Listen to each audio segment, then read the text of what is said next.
So there are people who want to put me in movies, TV shows, and books for different things I've done, including helping people affected by conflict and from extreme situations. I have even talked to people who have experienced being tortured. So I'm currently in one book. I'm just going to share some ideas that this is not advice. This is just based on some experiences I've had with certain individuals. Even if I say you in this video, it is not advice. It's because my brain is wired a certain way because I have talked face to face with people who I have helped calm down who were from some extreme situations. So again, this is not advice. I don't know who's watching the video. Um, so I don't claim to be an expert on conflict resolution. Who is an expert, who has years of experience when human life depended on it, would be my friend Harry Lepinske. So Harry Lepinske was a child during the Great Depression. He had to get his own food because he would be so hungry. So he had to catch squirrels, for example, and eat squirrels. Whatever he caught, he could eat. Then he lived through World War II. He also was a diplomat during the space race. So he trained Foreign Service officers in conflict resolution, and he also trained people in the US Navy. And some of these people in the US Navy, these were people who did not finish high school, and he was able to train them so well that they excelled in their military career. So something that Harry Lipinski always taught me is that understanding different cultures and different religions can be very helpful in conflict resolution. So having cultural intelligence, understanding different cultures and different religions can help in conflict resolution. So I was affected by war. It's old news. Many people know that war can be profitable. And so in human history, there are people who are affected by different atrocities that ethical and moral arguments did not persuade decision makers to stop those atrocities. So, for example, depending on the atrocity, I'll keep it vague here, but there was an atrocity that kept repeating over and over again in human history, and then specific individuals came up with ideas for economic incentives to say that this atrocity would not be profitable, that this atrocity is not only morally and ethically wrong, but it's actually bad for the future of economies. Okay, so that has happened in human history that different individuals put a stop to atrocities by convincing different decision makers that what they were doing uh, is not going to benefit them long term in profit. Okay, so there are people who have made it possible to make a difference and have therefore changed a lot of lives and saved a lot of human life in history. Okay, so we are all humans. We have creativity in us. There are ways to create solutions. We don't have to, uh, keep things going and just accept things that are not right. Anyways, so me being affected by war, it's old news that a lot of people know that there are people who make profit off of war. So I'm going to personally talk about economic incentives in my view and in my guess and how I'm investing in my kids in things that um, I believe would give them an economic advantage and would be profitable for them in the future. So technology keeps changing very, very fast. And what makes us uniquely human is said to be a way to focus on preparing ourselves to be able to add value as tech keeps changing so fast and a lot of jobs are being automated. So a lot of people, it's common knowledge now, they will say that with automation, with tech, it's important to focus on what makes us uniquely human. So what makes us uniquely human? And what am I investing in my children? with my time and energy and what I believe makes us uniquely human. Well, I think it will benefit my children in the future uh, to to have economic prosperity if they are prepared to think about peace. And what do I mean by that? If there are two humans in a room and they are together every single day and they talk to each other for hours every day, 365 days a year, okay? They're not always going to have the same opinion. They're not always going to have the same perspective. So sometimes there can be potential for misunderstanding, and therefore, there is potential to benefit from the skill of conflict resolution. Okay, so I think focusing on peace and focusing on that and the potential for peace can actually have economic benefits for my kids. So, what do I do to try to raise my kids to be future peacemakers? Because if there's a gathering of humans and a lot of different, settings, and they're consistently always talking, like there's going to be potential for different perspectives. And, you know, so I think conflict resolution will always be a needed skill as long as there's, more than one human in a room. Well, based on what the expert Harry Lepinske taught me about conflict resolution, I try to develop empathy in my kids, and I try to expose them to a lot of different cultures.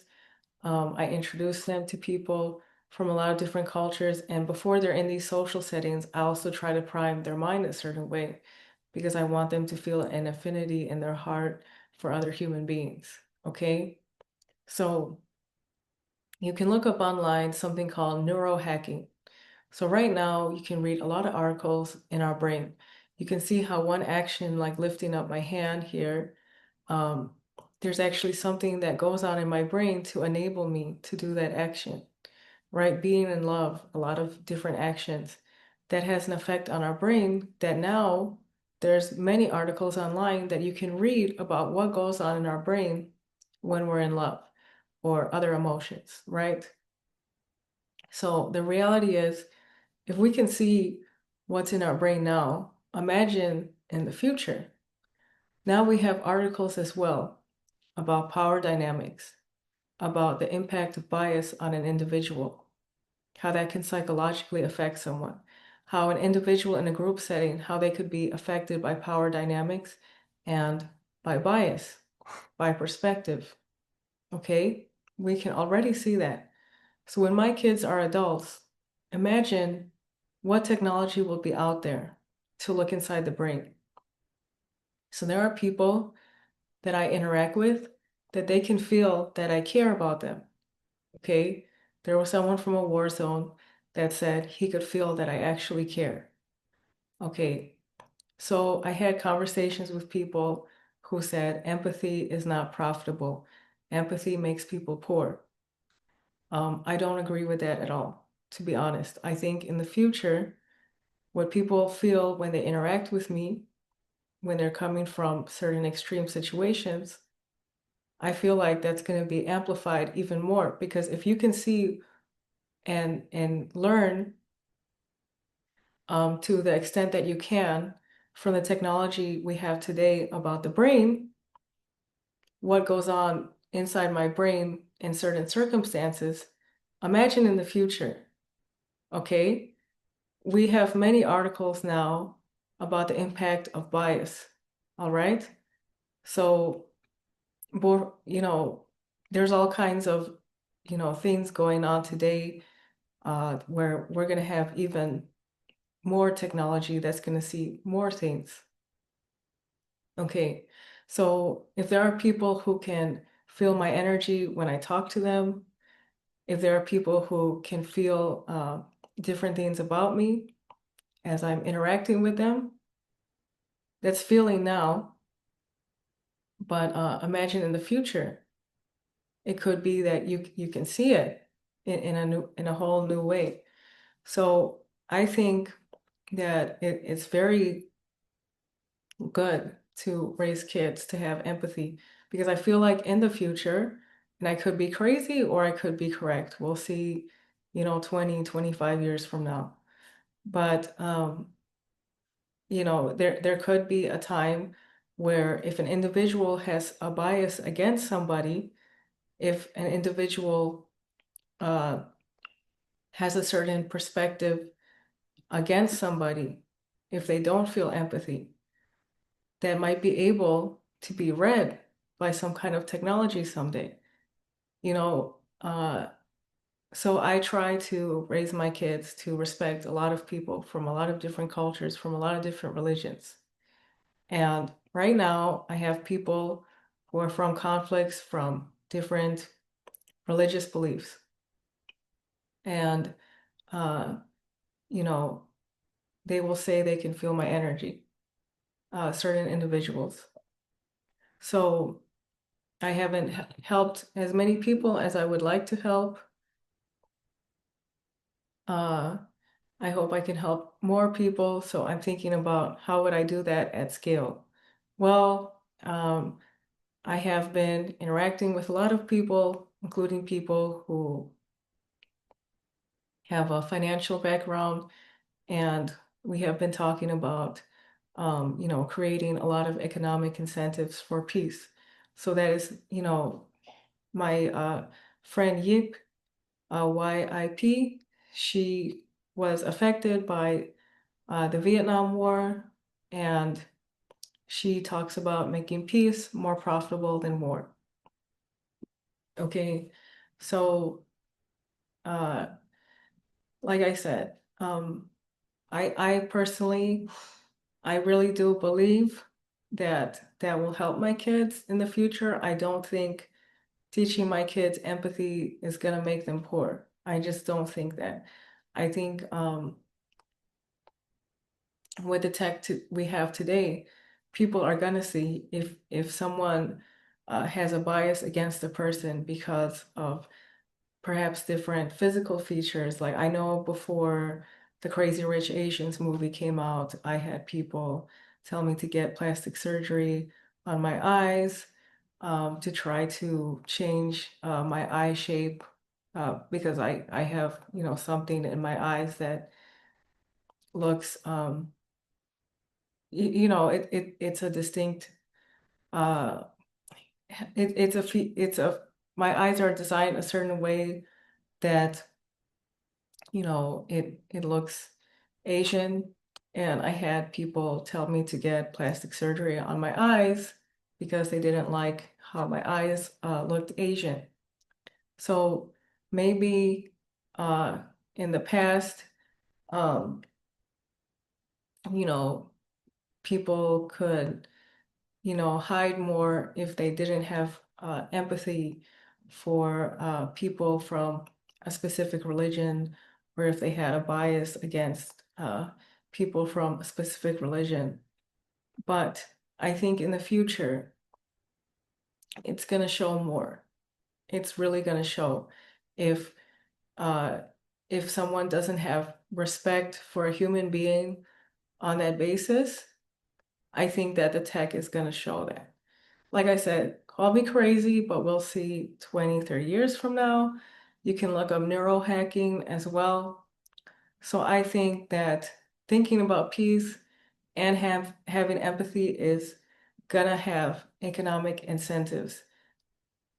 I really do. So I hope I explained that well. Um, and so yeah, I really do believe in that. That's why my kids are raised to have empathy, and I prime them before social settings. As I said in a previous video, I would ask them, okay, when you hear the name of this country, what are the first few things you think of? Why?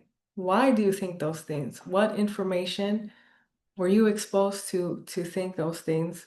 And then I will expose them to like positive things about the history of that country. I will expose them to people as well. I will create those experiences. And before we meet those people, I will say things to try to prime their mind to feel an affinity for other members of the human race.